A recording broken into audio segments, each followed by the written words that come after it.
Dobrý deň, vítam vás na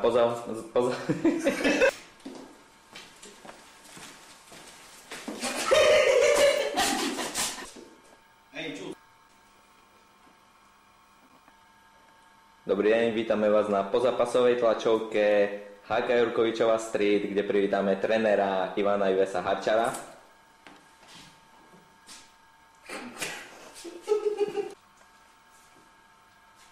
Začína sa to. Tak Bobo, on ako hlásil mi nejaké žalúdočné problémy počas sviatkov.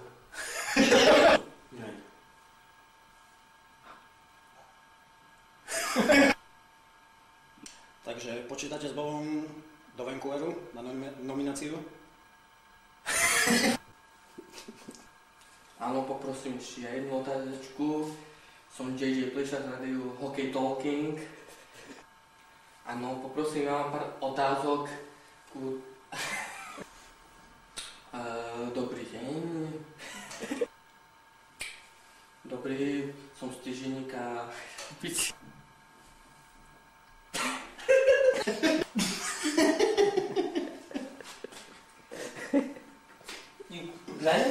Abo ja poviem, že JJ Plišák má otázku z týždenníka Veľký Pišák.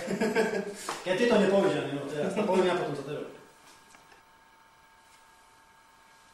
Dobrý večer, prajem. Som JJ Plišák z týždenníka Veľký Pišák a mám pár otázok, než čem A čo mu naráva, že volá? Čo pomnú?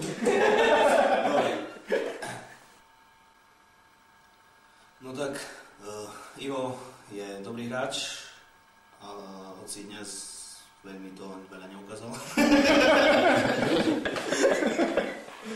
Ale dobre, zatiaľ to išlo. A čomu ty si dal otázku? A čo som skáčal do toho? Čo hovoríte na pár novicov v našom drese, napríklad ako Cyril Diava alebo Ujo Ďodík? Diava?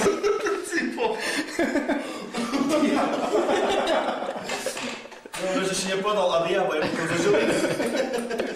Myslíte, že za tým môže byť žena?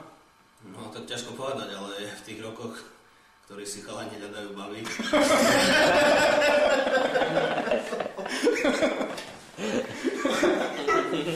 Dobre, koniec, mne už Myslíte, že je to profesionálne, keď medzi vás a pánom Ujom Rachvalom vstúpila žena? Co sa otázka? Ešte máme na Rachvala teraz, ne? Ale zase na druhej strane...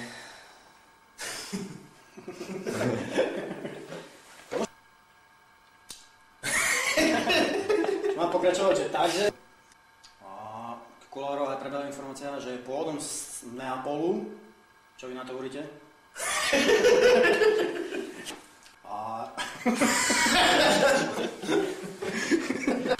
A čo hovoríte na Rachvalové začiatky v dnes neexistujúcom klube HC Pavlovičák, kde už ako 8-ročný začínal s hokejom? No tak ako začiatok mal dobrý, len potom sa mu privodilo veľmi vážne zranenie, pretože v tej dobe neboli prilby a dostal...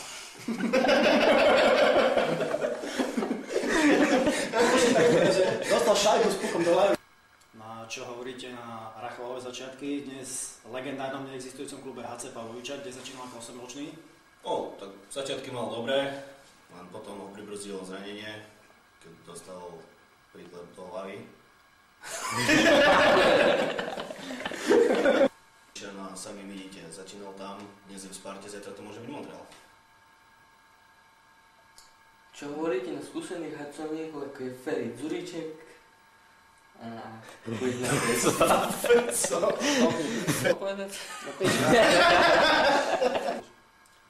Čo vy hovoríte? Povrala sa taká perlička, že má na žalúdi zubky. Príklad zakázateľ do detailov, ja už bližšie o to neviem povedať. Niečo som počul v šatni medzi chalanmi, ale tak neviem. Že vraj pri sprchovaní sa na to prišli. Čo hovoríte o starších harcovníkov, ako je Luky Feč, Milo Dzuriček, Zdeno Chára a Boješko Michalčík, ktorí hrajú najvyššiu mongolskú súťaž. Zdeno Chára, to A nevadí vám, že hrajú najvyššiu mongolskú súťaž?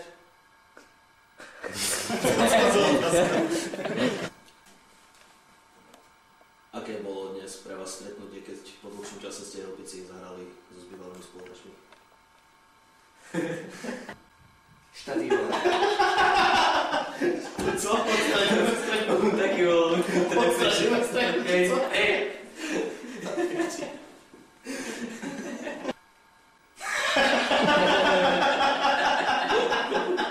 Dobre. No piči tam máš, dobre.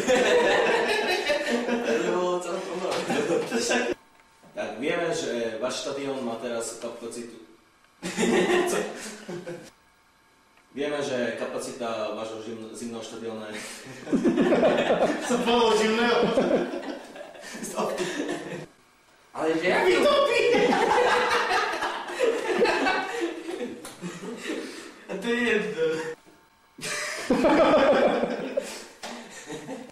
Ďalšia otázka? Cigany? Dnes sme vás videli po dlhšom čase opäť na ľadovej ploche, ako sa vám hralo po dlhšom čase. No, celkom dobre. Rozumel som si s hráčmi. Zranenie nebolo.